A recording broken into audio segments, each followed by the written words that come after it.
Hello everyone, I am January G. Gafood and I am here with you today to discuss the definitions, the purposes, classifications, and the other significant problems regarding the traffic signal lights. So ano nga ba ang traffic signal light? Traffic signal light it refers to any power-operated traffic control device by which traffic is warned or directed to take some actions or take specific actions.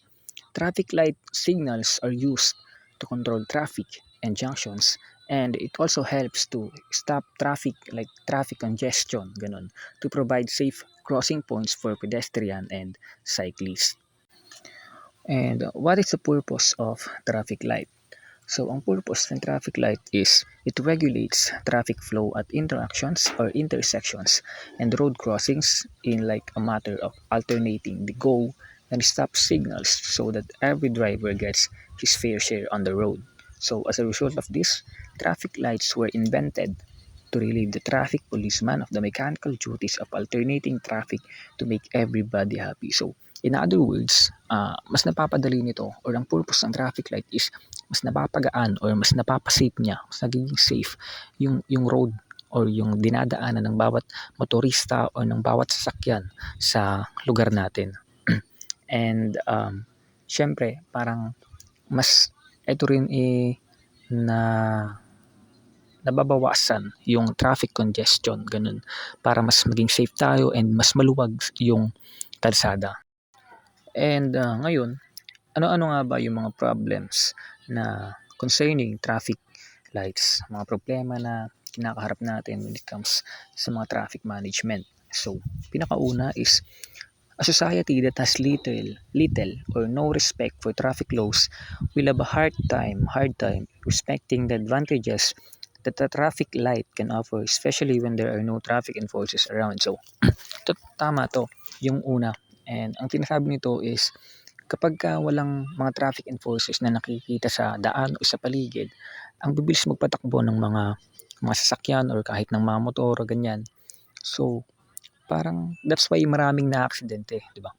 Like, marami ring nadadamay na civilian, ganyan, kahit pa yung ibang motorista is ang ingat-ingat magpatakbo. Meron pa rin yung iba na syempre mabilis, that's why nadadamay sila, ganyan. And pangalawa naman is when a traffic light suddenly becomes inoperative, a sense of order and discipline prevail. So, hindi lang sa mga traffic enforcers, hindi lang sa presence ng mga traffic enforcers yung problems, kundi sa mga traffic light din na halos wala ka nang makita, lalo-lalo na dito sa lugar natin, 'di ba? Halos wala ka nang makita na traffic light, ganyan. That's why ang bibilis pa rin magpatakbo ng mga motorista o ng mga drivers, ganyan. And pangatlo is, even if there are traffic enforcers officers present, they are very seldom or they are not doing anything about pedestrians swarming in droves and holding up traffic. So, sinasabi nito na kahit pa meron yung mga traffic enforcers dyan, mga LTO, ganyan, halos, di ba, wala naman silang masyadong ginagawa when it comes sa traffic congestion, ganyan, hindi halos nakatingin lang sila, paligid pa, lakad-lakad lang, ganyan. Halos parang wala silang pakialam. Gano'n. Yun yung mga problems concerning sa traffic lights, especially sa lugar natin. What are the classifications of traffic signal lights? So, dito sa discussion nito, meron tayong tatlong classification ng traffic lights.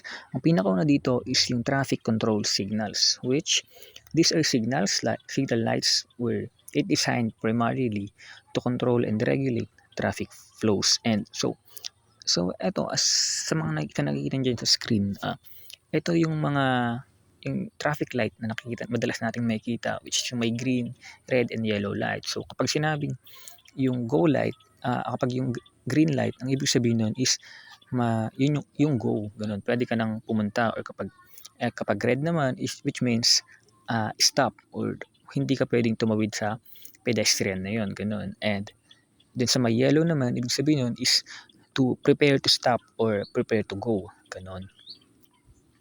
Yun yung traffic control light or traffic signal light na sinasabi natin. Na madalas sana natin nakikita ganyan, pero supposedly i-regulate niya naman dapat yung di ba, yung congestion, yung traffic congestion, pero halos wala na tayong makitang ganun ngayon, and hindi rin naman kasi sinusunod. That's why parang wala na rin nagkakabit or naglalagay ng traffic control signals or traffic control lights.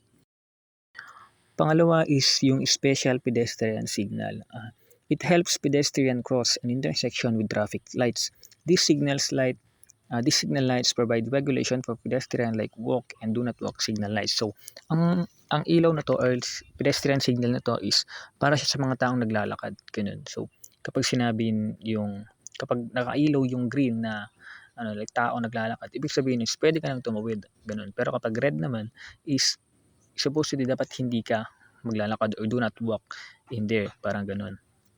At ang panghuli naman is yung train approach and gate signals. These are usually installed on road rail intersections designed to inform motorists of any approaching train or the intersection. So, ito yung nakikita natin na parang automatic siyang bumababa, like harang, nagsisilbing harang siya.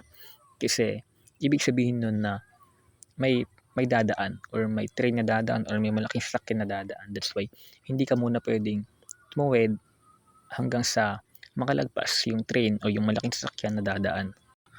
And now, these are the specific meaning of traffic lights or the specific definitions of traffic lights.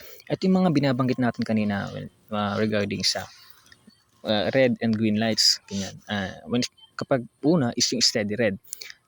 Kapag steady red yung kulay is you should stop at the designated line and because vehicles will be crossing from the other side and expect pedestrian to cross at the pedestrian lane. Expect mo na may mga taong tatawid dun sa pedestrian ganyan or unless specified, you can turn right after a full stop to clear traffic coming from the left. And pangalawa is kapag steady green, you should, it is the turn or in contrast, it is the turn of vehicles on the other side to stop naman and ikaw naman yung mag-go ngayon. And pedestrians naman are not allowed to cross the pedestrian lane in front of you. So, hindi sila pwedeng tumawid, yung mga tumatawid, hindi sila pwedeng tumawid sa pedestrian hanggat steady green pa yung kulay ng traffic control lights. And unless specified, you can move up the middle section to the intersection and make a left turn when clear. Vehicles going straight have the right of way and remember, do not anticipate a green light. Pangatlo is yung steady yellow, which means kapag steady yellow, you should prepare to stop. Ganun, kasi may possibility na magre-red na yan, ganyan. And it's the turn of the vehicles on the other side and will be given the go signal shortly. So, in contrast, syempre, yung mga nasa kabilang nakahinto, sila naman yung pwedeng mag-go and ikaw naman sa kabila yung magpe-prepare na mag-stop. And ngayon, ano naman yung mga gagawin natin kapag yung traffic signal is biglang nag-blackout sa lugar na yun and nawala yung traffic light or yung mga ilaw na pwede mong maging guide, ganyan. Ano naman yung gagawin doon kapag. And so ngayon, if all traffic signal lights are not working because of an electrical power failure, you must stop at the intersection and then proceed when you know other turning and approaching vehicles or bicycles or pedestrians have stopped.